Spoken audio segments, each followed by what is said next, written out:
Your former head coach coming down to be an offensive coordinator. How have your philosophies kind of meshed early on? It's been well. He and I have known each other. My brother actually worked with him, so we had some familiarities with that. But great guy, unbelievable coordinator, and our guys adapted to what's going on, and it's been a good thing. So good change for us. As one of your young guys, who's starting to stand out early in this process? They all done well. Obviously it's early. It's the second day of practice. But the freshmen done really well.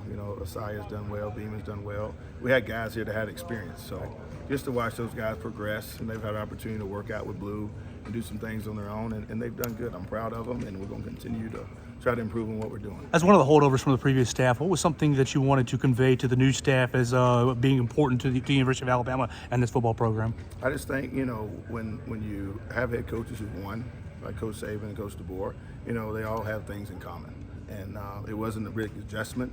They understood what the standard was and how they'd done things. I mean, they played in the championship game, and we fell short. So it was a good situation. And again, excited about it. And those kids have done well and adapted to what's going on, and we'll continue to move forward. What do you see in Keon Keeley early in the process of the spring practice? He's done well. He's bought into the program, the principles and values, and he's worked his butt off. He's gained a little weight and gotten bigger and rushed well. So we'll continue to develop him and give him opportunity to be the best player he can be. What changes for his role just going from where he was last year? Not a whole bunch.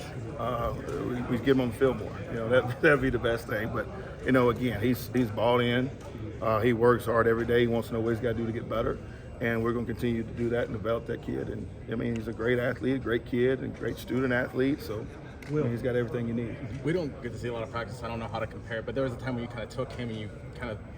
He might have been struggling, but you kind of took him and kind of explained to him how to do things. Is that kind of just a style that you guys? I think Kalen talked a little bit about that constructive. Yeah, and I think you have to do that. I think a lot of people think that you just go play the line, you put your hand down, you run after the quarterback. That's not necessarily the case.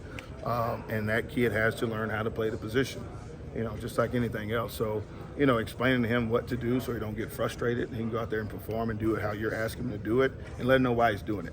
I think when you do that, that's coaching. That's what you're supposed to do. I think a lot of people just think that you just get a big guy and you go chase the quarterback. Not necessarily the case. So he got it fixed, did a great job as you've seen, and we'll continue to do that until he's comfortable doing what he's asked to do on a consistent basis. How for learning the swarm defense? How much did you have to